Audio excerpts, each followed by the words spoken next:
This July, prepare for your best birth and save $100 on My Essential Birth. Get lifetime access for just $197 plus 3 incredible bonuses. The Birth Partner Quick Reference Guide, so your partner knows exactly how to support you. The Breastfeeding Supply Guide to help you feel confident feeding your baby. And the Birth Affirmations audio and cards to reduce fear and build confidence before labor. And in honor of America's 250th anniversary, you can bundle everything, get the bonuses, and the postpartum course for just $250 total. Don't wait. This special offer ends July 7th. Head to myessentialbirth.com/get started, all one word, and join us today. It was just the most connective, awesome, joyful process with me and my first son that I was completely hooked. And of course, everybody started asking me during yoga, where are you taking your baby when he gets fussy? Why are you leaving the room? And I'm like, oh, I'm taking him to go to the bathroom. Babies are born not wanting to soil themselves. When they fuss, we're first-time moms, for example, you try everything. You know, I've been there. You try the breast, you try the 4 S's or whatever, 5 S's, and you just try to figure out what they're asking for because they're so fussy. But like you asked about age, when to start. If you're starting with a brand new newborn, the wake up and the first fuss after feeding are like gold. That's all you need. It's really that simple. And then you start to get it. You'll start to sync up. Promise.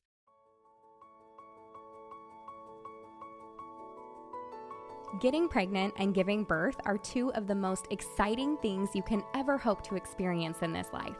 The moment you think you could be pregnant, you're frantically searching for all the best information, which is why you're here today.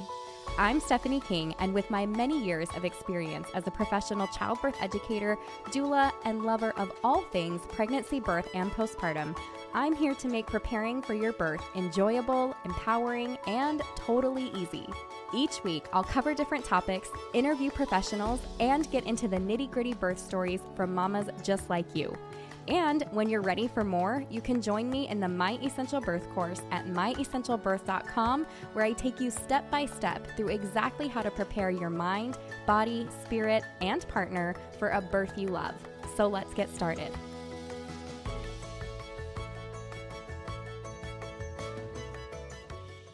Welcome back to the podcast, you guys. Today's topic is super interesting, and I think I'm going to get a lot out of it. So I hope that means that you are also going to get a lot out of it. But with me today, I have Andrea Olson, and she is the author of Go Diaper Free. So you can find that at godiaperfree.com, and the author of the Tiny Potty Training Book and the world's leading educator on elimination communication, the gentle practice of tuning into your baby's natural cues to use the potty for birth. So if you guys have ever wondered about anything elimination communication or potty training in general, I'm hoping today's episode is exactly what you are looking for. With that, Andrea, will you say hello to everybody? Tell us a little bit about you, and then I want to dive into the conversation. Sure. Hi, everybody. I'm so glad to be here today. We might have met in the virtual world before, and if we haven't, I have 6 children. All of them were out of diapers by the time they were walking. I hardly had to change any poopy diapers with any of them, and I feel like it's definitely impacted their well-being on many, many levels. I've found out about EC before they were born. So I have done this with all of them. And I've now helped over 1 million families across the world start this practice with their babies. And we're just, it's just the ancient wisdom we've brought back to the modern day. Yeah, no, that's amazing. And I want to hear more about this because I didn't know about it. I have 5 children. I didn't know about it back then. So like the fact that you were able to hear about it before the 6 children, like tell me a little bit about how that came about. Like, how did you hear about it? How did you get started? Well, I didn't even want kids. So crazy because I have 6. I babysat when I was 11, so I had to change poopy diapers and I was like, this is disgusting. I'm never having these. So I heard a friend of a friend. I lived in California. Now I'm in Asheville, North Carolina, but I lived in California. So I heard about all sorts of crazy stuff. And one of them was this family was pottying their baby and over the sink instead of using diapers. And it just clicked with me. I went, oh, that makes so much sense. Like, I didn't even have to think about it or talk about it or anything. I was just like, whoa, whatever that is, I'm going to do that. And I might actually have kids because that sounds pretty cool. Like, you don't have to do it the normal way. And sure enough, when I became pregnant with my first, I had read the 2 books on the topic and fumbled my way through trying to figure out how to do it. And after a couple months, I think from the beginning, I was doing it great, just knowing what I know now. But I didn't feel really confident with it until a couple months in. And it was just the most connective, awesome, joyful process with me and my first son that I was completely hooked. And of course, everybody started asking me during yoga, where are you taking your baby when he gets fussy? Why are you leaving the room? And I'm like, oh, I'm taking him to go to the bathroom. And so, I set out to write a pamphlet just like to share information with my friends. And that turned into a book, which turned into a movement, which turned into Go Diaper Free. And now I'm just like, here's an option, and I'm so grateful that I heard of this friend doing that back then, because otherwise I wouldn't have known either. And maybe wouldn't have ever had children either. That's kind of crazy that could have, like, that literally the potty training alone was the thing that's like, I don't want to do this. And I can relate to that a little bit. I definitely wanted to have children and all the thing, but the potty training I've always said is my least favorite part of parenting. Like, to this day, and I have teenagers, and I actually love teenagers, don't get me started. But as far as like the potty training, it was torture. And I had, 3 boys. So, and boys just take longer, and there's a lot of it, but I definitely don't have the knowledge that you do. So I'm excited that you're here to talk about it, because I'm like, I know listening to you and kind of you talking on it previously, that I'm like, oh, I could have done this. This wasn't like, I don't know. So I will tell you, like, I remember having friends and they were trying to potty train their kids at like 18 months. But they were telling me they were waking up in the middle of the night to make sure that their kids went to the bathroom. They were waking them up and I'm like, yeah, I'm not going to do that. That sounds terrible. And then when I tried to potty train my boys, it was such a fight. It was such a fight. And then there was, pee everywhere. And then I was frustrated and he's crying. And I'm like, this is not worth it. And so I left him in diapers for quite some time.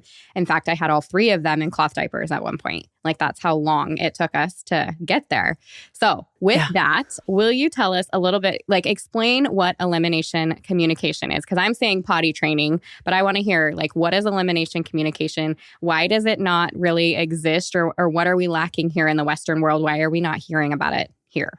Oh, there are so many layers there. But basically, our babies are born with instincts and with certain amounts of control. They're born with sphincter control. The medical journals say they're not. They don't have it till 18 months. You shouldn't start potty training till at least 2, and that actually, I have talked to somebody who was an executive at Pampers. Like, they hired a pediatrician to promote their product when nobody wanted to buy it in the 60s. So they started to influence the medical text. They started to, have a pediatrician on their board. And it became this big, just kind of multifaceted effort to get people to buy diapers, saying that it's going to be good for them. They can get out of the house. Women could start, working and all the things.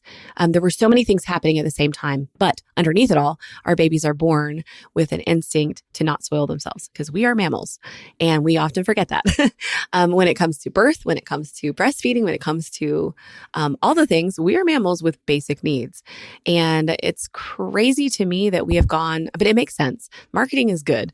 They're so good at that. But it makes sense that we've gotten so far from how are babies actually created? How do they come out? What do they actually want? And what are they trying to say with their cries? But before the 50s, 92% of American babies were potty trained by 18 months. That means it's not an average.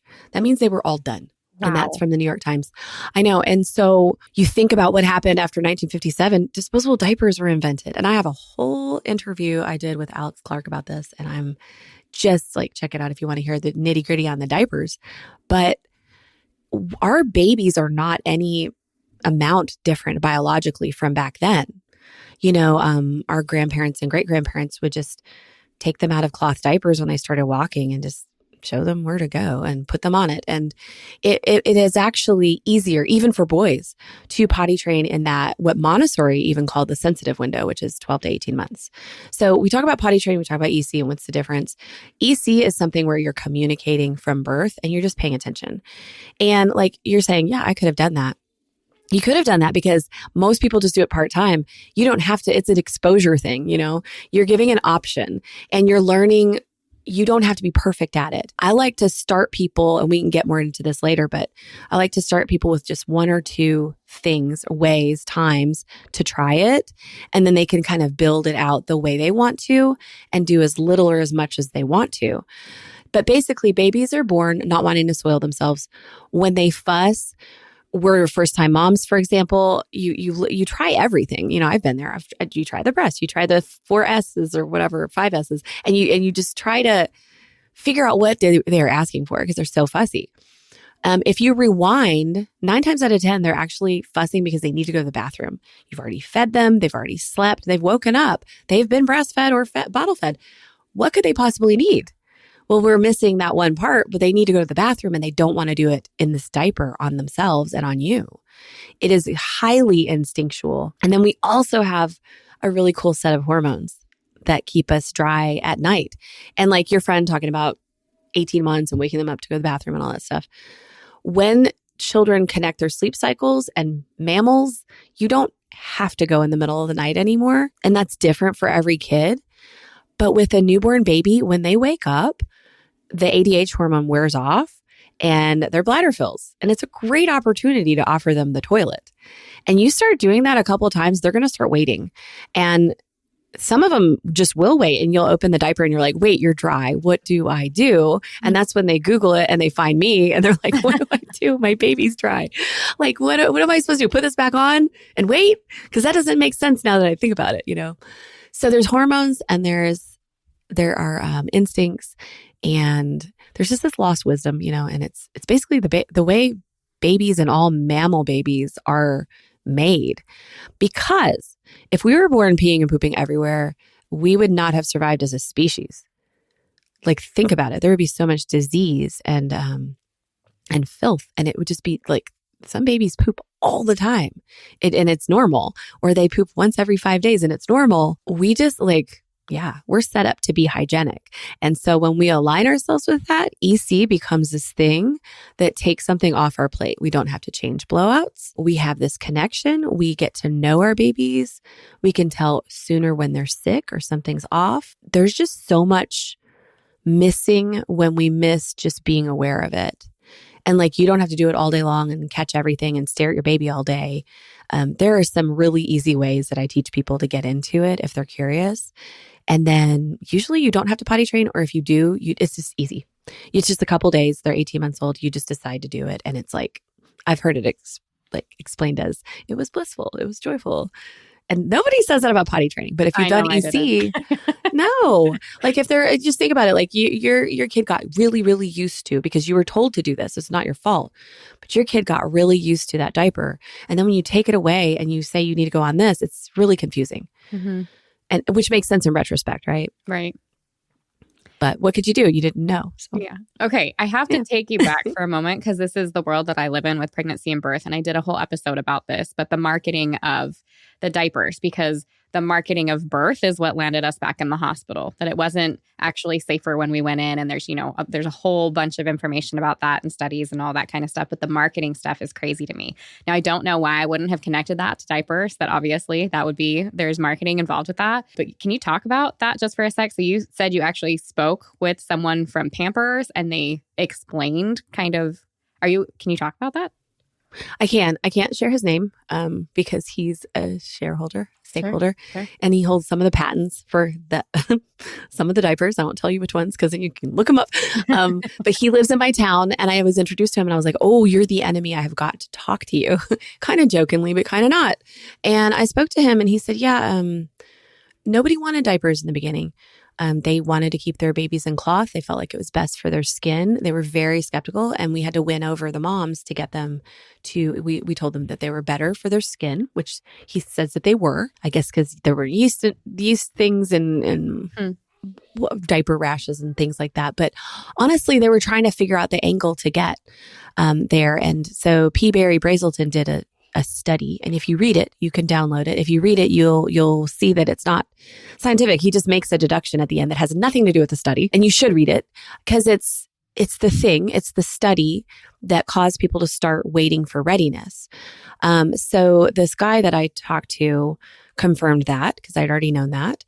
And he said, yes, he is I don't know if he's passed yet. I think he might have recently passed, but he was the head of the Pampers Parent Institute for decades, this guy who wrote this study. So then they developed ages and stages of diapers. And so then I told him about EC and told him about what I do in my family and what we do as our movement, And he goes, oh, you've just blown my mind. Like, I can't talk to you. Can we like reconvene next week? Like, I just need to absorb this. He was totally shocked. And then we met up again a week later, and he was like, wow, I can see where we took it too far. He goes, but I'm not going to say anything because I'm a shareholder, but we definitely took it too far. And I can see how this is not good for babies and toddlers, and it's just not. So it was a really great conversation of like genuinely trying to understand. They were really trying to serve their audience, their moms. They were really trying to give them what they thought they wanted. The feminist movement, they wanted to be out of the house. They wanted to work, or they were being told to do that. And it's this thing that they were like, we want moms to have more freedom, not have to wash laundry all the time, and for their baby's skin to be better taken care of. I believe in the beginning it was kind of I can't say noble cause, but their intentions were not as bad as like, they took it way too far. Now kids are in pull-ups. Our average age is now 3 years old. And that's an average. So you've got 5-year-olds in diapers, as you know, like there's this huge range. And it is 100% because of that marketing. And then they did influence the medical texts heavily. So the Pampers Parent Institute, I think I'm butchering that, were highly influential in that. That's so interesting. I feel like we could probably have a whole podcast on that side of things. So I won't do that now. We'll keep going, but I'm going to go read that study. That's so interesting. Okay. For moms that are listening, let's talk about the best time to start this EC, elimination of communication. If you can start being aware from the moment your baby's born, great. And this is like if you've had a C-section, if you did unassisted births. So just so another thing about me is I've had 3 unassisted births with no midwife, no doctor, no nothing at home. Just me and my ex-husband. I'm a single mom, but he was there and God was there and it was just us and it was amazing. And I've had 2 hospital births that were very brief, and I had them let me out of jail within 12 hours. I didn't want to be there. And I had 1 home birth where it was highly managed, my first one, where they told me to push for 4 hours with my knees to my chest on my bed. And it was really stressful, and he came out blue. And like, so I've had a range of births. I haven't had a C-section, but I have lots of readers who have. And no matter what, it is possible to start in some little way right when they're born. They don't go to the bathroom very often right when they're born. They're going, they would say there's going to be 1 soiled diaper per day they are old. That's what they tell you at the hospital. So you have lots of opportunities to kind of observe your baby and be skin to skin and like hold them and get to know them. And then everything's going to feel like, now that you've heard me talk, you're going to be like, everything seems like a signal. What do I do? Like, I can't just be offering them all the time. And you will. You'll be like, oh, this is crazy. Don't do that. Best time is 0 to 4 months because they're not mobile yet. And I have about 50% of people start then, and they all mostly do it part-time. That means they're just doing it at wake-ups, at diaper changes, just the poops. They're just picking and choosing. You can start anytime between 0 and I would say 16 months. 16 months is where you start to get into that fuzzy area where you should just be potty training, and it'll take like 7 days average. With my potty training book, we have 7 days as an average in our community for that method. So, and boy or girl, it doesn't matter. It doesn't matter if they've done EC before? It doesn't. And actually, if you've done EC before and you wrap up with potty training, you aren't allowed to prompt during potty training because you're going to want to know, like use what you learned in EC to do potty training, but that's going to it'll mess it up. That's so interesting. Both of my books they both come with a human coach who supports them in our group because stuff like this comes up, but we can potty train to wrap up EC. We just pretend like we never did it, but EC makes an impact. It helps them feel heard. I believe it creates secure attachment. So it's like a call and response thing. They're asking it's anything we're doing to attune with our babies is going to cause secure attachment from the very moment they're born. So why not start when they're born? And if you're down with it, here's what you do. When your baby wakes up, offer the potty instead of doing anything else first. And what you do is you hold them under the thighs. Their back is leaned up against your chest. And you can look at my Instagram. You'll see a lot of videos about this. And you make the running water sound, or you do a little grunt, or you could alternate those, and they will magically go, especially if they are brand new, like we're talking a couple weeks old. They will go and they'll be like so excited. Sometimes people hold them over the sink. I also have a top hat potty at my tinyundies.com store. I have little underwear, little training pants, waterproof pads for observation time, and I have like little potties you hold between your legs. So when they wake up, if you have a newborn, just offer. And the first fuss after feeding is the other thing we've discovered. Once they have fed and they're happy and they're full, they start fussing. That's a signal that they need to go to the bathroom. And it's usually about 5 to 10 minutes after you fed them. So if you just did those two, great. Bonus points if you know when your baby's pooping. Just say, wait, take off the diaper and hold them over it and make little grunting noises. So I call these the easy catches. And the other one's diaper changes. So you're changing the diaper, might as well offer. So you can choose one of those little anchors to try. But like you asked about age, when to start. If you're starting with a brand new newborn, the wake up and the first fuss after feeding are like gold. That's all you need. It's really that simple. And then you start to get it. You'll start to sync up, promise. If you're starting with a mobile baby, we like to do some observation time. Sometimes we use some training pants if you don't want anything to get it all wet. And we just kind of get to know how often they're going if we're doing a mobile baby. If we have a young toddler, we're starting and wrapping up at the same time. So it's kind of like a teaching skills while also getting to know their patterns. And in my book, I break down all the age ranges and like what you do differently.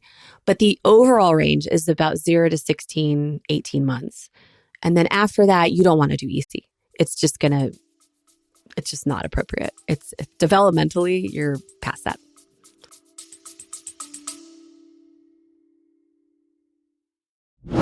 Imagine walking into birth feeling calm, prepared, supported, instead of overwhelmed. Right now, you can join My Essential Birth for just $197. That's $100 off. Plus, you'll receive our Birth Partner Quick Reference Guide, Breastfeeding Supply Guide, and Birth Affirmations audio and cards. And for a limited time, you can get all of that and add the postpartum course for only $250 total. Get prepared for birth, recovery, breastfeeding, and life with baby all in one place. Offer ends July 7th, so head to myessentialbirth.com/get started and get started today. Okay, so what is the difference between EC and potty training then? Potty training? I'm confused about that. It's okay. Potty training is teaching a skill. So you're teaching them where to put their refuse. Okay. And how to do all the parts of it, like pushing down their pants and flushing and all that. Potty training is a skill. My method is really physical. So you're taking them while they're going to show them what's going on. With EC, it is, like I said, a call and response. It's more of a two-way communication. It's not you teaching your baby anything. It's actually you're learning from each other because they come into the world. You know, the fourth trimester is so primal. They're expressing a lot of different needs and it's all a cry. So you're kind of like trying to understand and decode and all of that. So that's easy. And sometimes we call it infant potty training because people identify, they're like, oh, I understand kind of what that means. But with potty training, you're dealing with a toddler who really wants to have mastery and you're teaching a skill. And there's a finite ending. With EC, it's more of a journey, like a flow, and it's like a learning process. Everything is learning and it's not all or nothing. Potty training is all or nothing. Like you're finishing the deal. And It's not like you have to do nighttime too, but daytime, it's all or nothing. You're getting rid of diapers permanently. With EC, this is a really key point. Like we're using the diaper as a backup now instead of a toilet. So with EC, we're shifting and like it's a backup. So sometimes the diaper will get used. With potty training, we have no more diapers. Got it. Okay. So it's like that communication, like you're talking about, it's really giving them an opportunity to express like, this is what needs to happen and then have the freedom to be able to do that instead of being stuck in their soil, like you're talking about. Absolutely. And then EC is also about you as the parent figuring out convenient times and ways to make your baby more comfortable by offering like before they go in the high chair. If they always poop in the high chair, you want to offer beforehand. Mm-hmm. So there's also this kind of rhythm. You're establishing a rhythm that works for both of you. You know, I think it's interesting. Like you see these images of other cultures and in other parts of the world, and they've got little babies, like tiny babies, you know, slung on their back or on their front, and they won't have any diaper on. And I'm always like, but how? Like, you just let them like pee on you? Like they're so young. But it sounds like that's probably not what's happening over there. It's not what's happening. So I went to Ghana, West Africa in 2000. I was like 20. And I saw that. And it didn't really register because, you know, I was 20. I was not really like there as an adult, really. They had babies slung on their back. They would dance all wild and their babies' heads would be flopping all over the place, which is, I absolutely handled my babies and they had early neck control. Like I learned a lot just from being there, you know, like babies aren't that fragile and Like I love the movie Babies, where it shows the contrast between the different cultures and how we raise our babies. It's not like there's one wrong or right way, but I did see no diapers. There was one guy who was mentally, out there, who was in his 80s, who was wearing a diaper. He was the only person in the entire village of 600 where I was that was wearing a diaper. And they were really early mobile. Like they were little, they looked like babies just dancing around, and everybody was happy and connected, and it sounds like utopia, but it really was the closest I've seen. And there weren't any diapers. So what would they do? So one of the things, like if you can't tell when your baby is signaling any age, put them in a baby carrier. And when they start to arch out of it and get uncomfortable, or they wake up because they've been sleeping, offer then. They are going to try to escape the carrier. And I used to think that my son hated his Ergo or his Bico, like he didn't like them, but it's actually because he needed to pee. So we've learned a lot over the last 15 years just working with the people that I've taught and getting feedback on what works or what doesn't. And it's just fascinating. Like they're going to tell you, just like if you pick up a puppy and they start to wriggle, you put them down and they pee on your carpet. Like it's the same concept. They're going to try to get away. Yeah. Okay. Which kind of moves me into my next question. Like, what are the cues? How can we tell when our babies have to go? I think the biggest one is fussiness, but it's also the hardest one because they fuss for everything.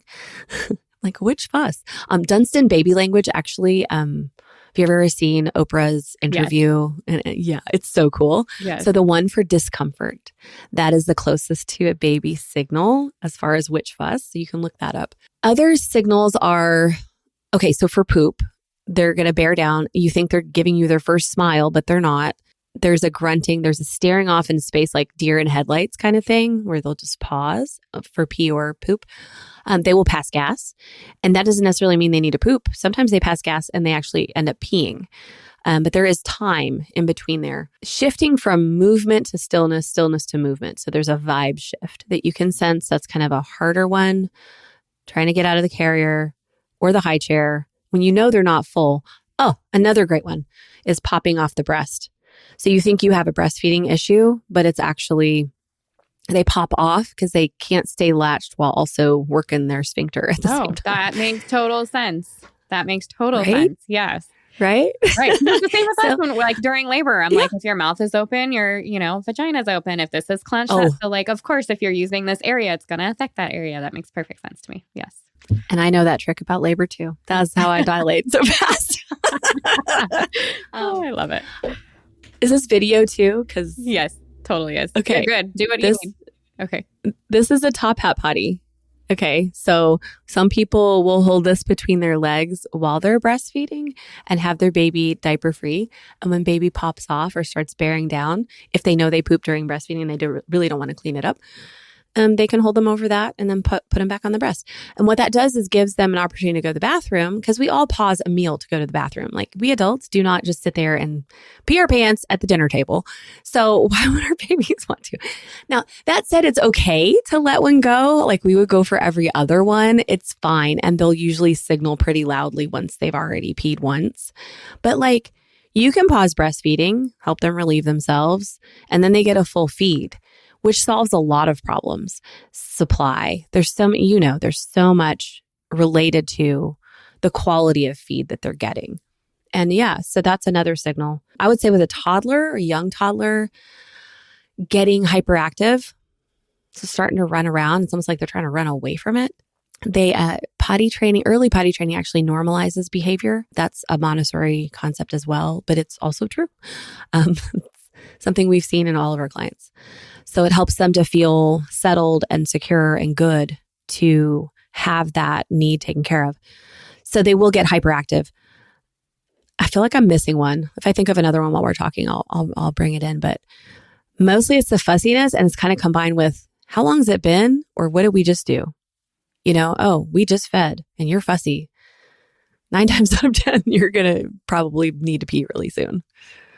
Okay. So I guess my next question would have to do with, what does this look like in real life? So like maybe first baby at home and I have the day to deal with this one baby. I could see myself maybe being able to do that. Like what happens when you have other kids running around or a mom that's going back to work?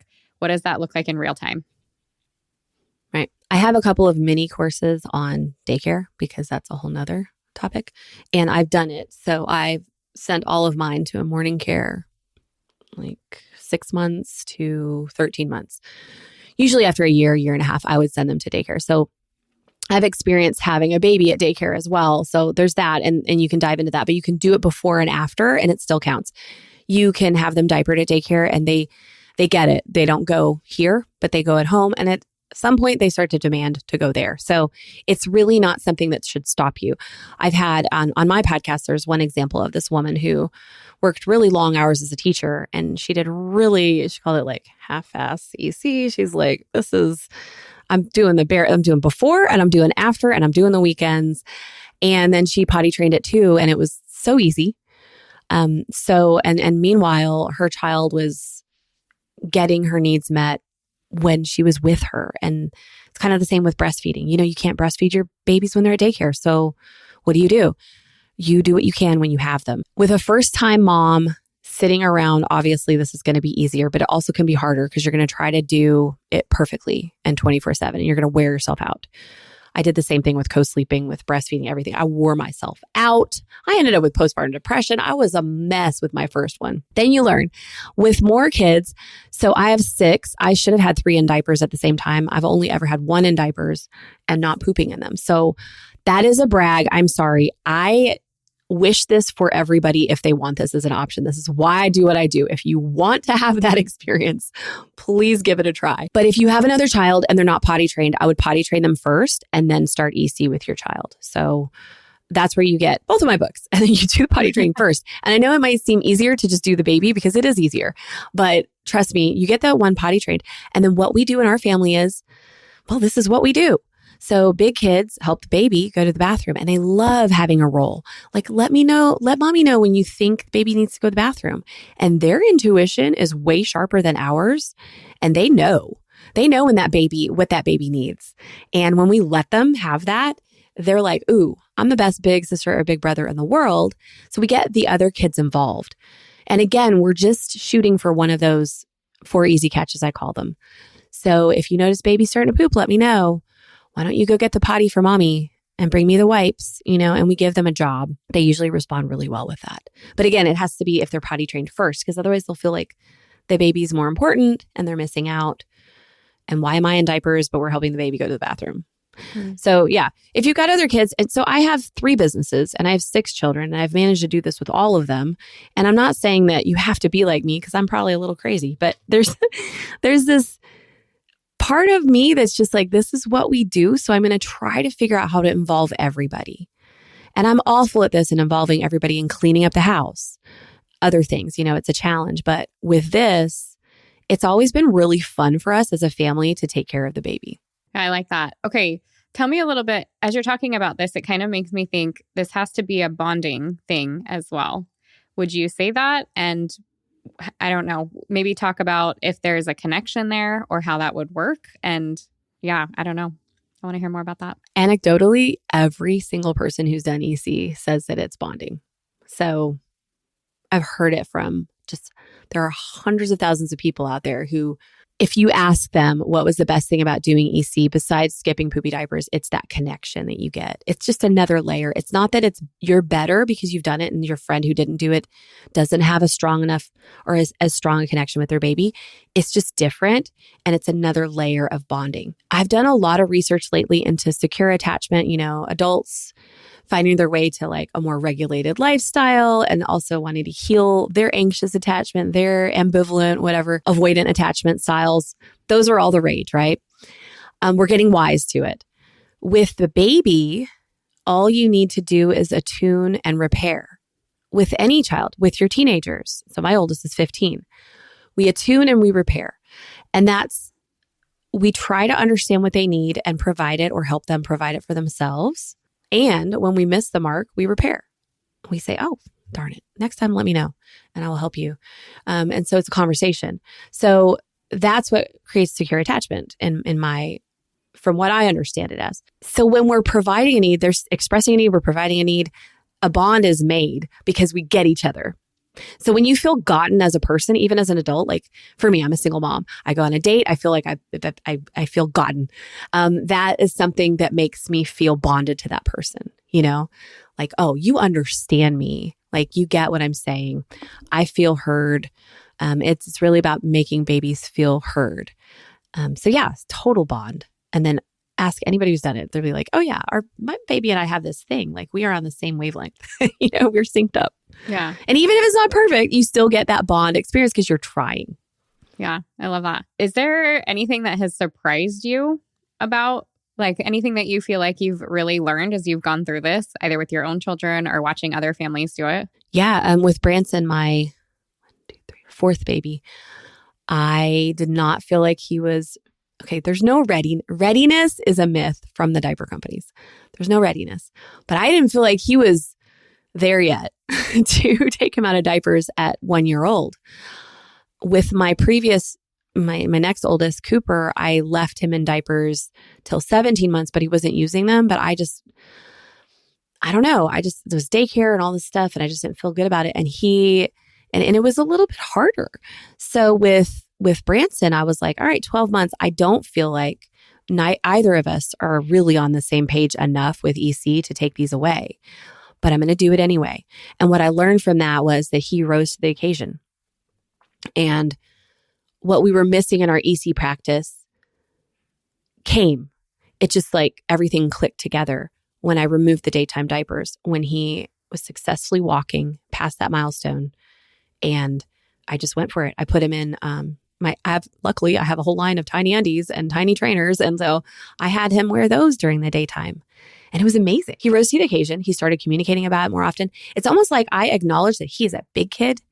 And he was like, I am. And here I am.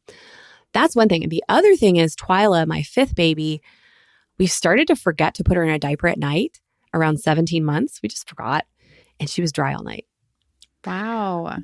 I know. So it blew my mind because I also breastfed her to sleep every night and put her in her crib. So she had a full belly too. And I've also seen that with other parents. Like you can nurse all night and they won't pee at all. You can withhold fluids an hour before bed and they'll pee all night long. Like it's really not related. But what I learned from Twyla is all babies are different when it comes to nighttime, and it's a whole variety of things. And that's why I made a couple of little courses on that too, on just nighttime for babies and nighttime for toddlers, because it can really baffle parents and can be a mess, and nobody wants to lose sleep. Mm-hmm. So we only want to potty at night if we are all getting better sleep, which I guess would be the third thing. Postpartum, I co-slept for like the first 3 months with my 2nd through 6th babies, and then I moved them into their own crib. But I had them with me and pottying them during the nighttime. Every time they woke up, I'd potty and then nurse back to sleep in the side lying position. And they rested so much better. Like we got 4, 5, 6 hour stretches immediately. So those are my 3 biggest takeaways. Things that surprised me that were not in those books and that are in mine now because I've revised it 6 times. It's like amazing to me. There's probably more things we're going to realize over the next few years too. Yeah, that's awesome. I am curious, does it matter what kind of diapers you use? Have you noticed if that has an effect? And when you were putting them in underwear, so something that I did, it didn't work, and maybe I want to know why, and that's why I'm asking. But when you're putting them in underwear, like so I was like, oh, well, I'll put underwear on them and then put the diaper over. That way they feel the difference, thinking that feeling it on the cloth and like the wetness instead of it wicking away would make a difference. It didn't work for me. So I'm curious, like, what are your recommendations when you start pulling them out? Like, do they just immediately go into, you talked about training pants. So like, is there like a step-by-step progression, or what does that look like? All right. So the first question, it doesn't matter if you use cloth or disposables. Oftentimes we joke about using the same disposable diaper so many times that the tabs fall off and then you finally throw it away. So a lot of babies don't like the way it feels to go in a diaper, especially a more natural one like a 7th generation or something like that. They don't biodegrade. No diaper has ever biodegraded. There is a brand of diapers, Hero, that has this little mushroom pack that they put inside it when you throw it away, you put that inside and it biodegrades any diaper. So that's kind of a new thing that's promising that I really hope gets out there to every diaper company. Like we can we can change that. But for right now, so there's this sort of guilt thing, like I have to use cloth, but it's also, if you have other kids, I used cloth with my first, and I would say my outcomes were the same with all 6 babies, whether using cloth or disposable. And I've seen the same with others. The backup we want to use is what keeps them signaling the loudest and staying the driest, most comfortable, where we're actually making what we call catches in the potty instead of the diaper or whatever the backup is. So if you put them into training pants and they're peeing as if they're wearing a diaper, then you need to move to underwear. If they do the same thing in the underwear, you need to move to commando, which is no underpants for a while. So they feel it. And it really does depend on the child. And if what you're using doesn't work, one of the first things we recommend in our coaching groups is to change the receptacle or the backup. So you change what they're wearing or you change which toilet they're going in. And oftentimes that's the only thing you need to they're developing so fast. So we're keeping up, So there's a little shift sometimes like that'll change. But when you take them out of diapers, we don't use daytime diapers at all anymore, except for nighttime, nap time, and maybe outings. I have Tiny Trainers. It's a little training pant that holds quite a bit of pee because it's actual cotton inside of it. And then we have these Tiny Ups. They're pull-up covers that go over it. So we would send our kids to daycare in that. So that would keep their pants dry. They would still feel very, very wet if they had an accident. But again, this is with having several months of EC before it. So if you haven't done any EC at all and you want to take your kids out of diapers, I highly recommend doing a potty training experience or some kind of hybrid EC, which you can write us and we'll help you pick which book. But we need to teach them things to get them, you can't just dump them in underwear and expect that to work. I commend that though. I think that it does work for some people, but there's also some training. It's the skill building part that if you haven't done any EC that they're missing. Okay. I kind of want to end. I'm just thinking about when it comes to breastfeeding and they're if you breastfeed, you save this much money on formula, not to mention it's, better for your baby and all that kind of stuff. I can only imagine how much money you would be saving by not having to use all diapers because that's why I went cloth in the first place. I'm I cannot afford this anymore. So can you tell us a little bit about our savings or what that looks like for moms? How many diapers you actually go through? I mean, even if they're done by 18 months, 2 years versus a whole nother year of diapers. And then with a child that's bigger and a bigger bladder and I'm just wow, that has to be a huge part of it. It is huge. And so you're cutting your diaper use by a third or half. So typically a child will go through $1,000 worth of diapers per year. Wow. It really it does. And especially if that should actually be recalculated because prices for everything have gone up so high. But for my kids, I can speak to this. I have saved $12,000 in diapers across 6 kids. And that's $2,000 each because if we're spending an average of $3,000 per kid and I've got them out of diapers by 1, then I've got a third of the cost. So I've saved $2,000 per kid, which is amazing. And then all those diapers that didn't go into landfill, amazing because they've never biodegraded. You guys, that's billions a year of diapers full of poop and pee and chemicals that have never biodegraded. So if you're just using a year of them just as a backup, not as a primary toilet, and you're reusing some, that's going to make a huge impact. If you're doing cloth for the whole first year, that's going to make a huge impact. There's no right or wrong backup to use. It's whatever works best for you and your family. And don't feel guilt if you decide to use disposables because you're reusing them usually. So yeah, $12,000. Yeah. It's just a one kid. It'd be $2,000. That's a lot of money. Right. Totally. Oh, that's awesome. All right. Well, Andrea you've given us a freebie for all of our listeners today. So if you guys are here and listening, you're going to head to myessentialbirth.com/EC and you can pick up this freebie. But will you talk about a little bit what you're giving everybody that's listening today? Yeah. So I'm going to give you 2 freebies. One of them is the Easy Start Guide. That's for EC if you want to try it out. It's 1 page. It's very, very simple, low bar of just how to hold them, what a signal looks like, and when to offer. And then the other one is the potty training primer. It's a 10-minute read and it will get you in the right mindset if you're I really want to potty train, but everybody told me not to and I'm confused. And I don't know if I can do it or will this work? That would be for you. So yeah, that's what I've got for you. Thank you so much for that. Okay. Tell everybody where they can find you, connect with you, find your books, your mini courses, all of that stuff. Yep. Everything's at godiaperfree.com. And then my Instagram, YouTube, and Facebook, also all Go Diaper Free.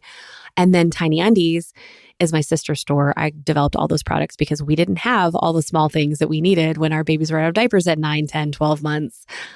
So you can find potties and undies and pads and stuff there as well. That's awesome. So pause for a second. I should have asked this before I got into that. Is there anything else that you wanted to say or add or feel like mom should hear before we jump off? Yeah, if this appeals to you and you're like, wow, that makes sense. Just if this makes sense to you, I just encourage you to try it. Next time your baby starts to poop, just say, wait, and hold them over something. Hold them over the toilet and see what happens. Next time your baby wakes up, hold them over the sink and see what happens. It actually really does take trying it one time to go, oh, that's what she meant. And I just want to remind you, like, there's no perfection in parenting. If you don't choose to do it, it's fine. I encourage you to do early potty training, 16, 17, 18 months. There's no one right thing for everybody. And then just lean on our community. Like, we've got all the resources you could possibly need to make this happen, along with other people who are doing it.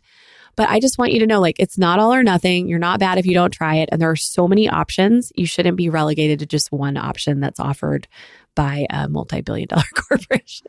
No kidding.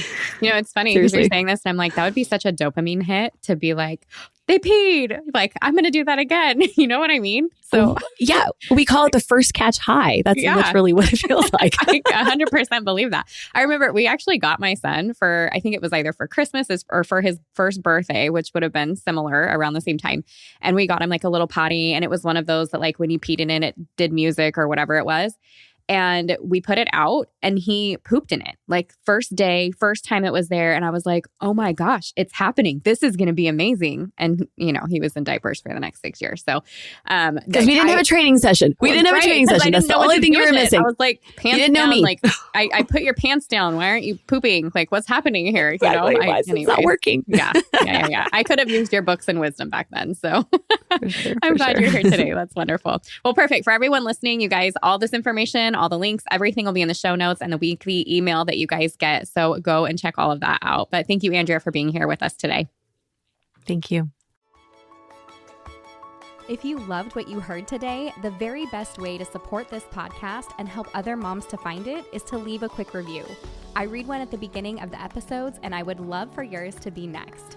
And if you're ready for even more pregnancy, birth, and postpartum goodness, come join me in the My Essential Birth course at myessentialbirth.com, where I will hold your hand and walk you through pregnancy and birth step by step so you're totally prepared for a birth you'll love. See you next week.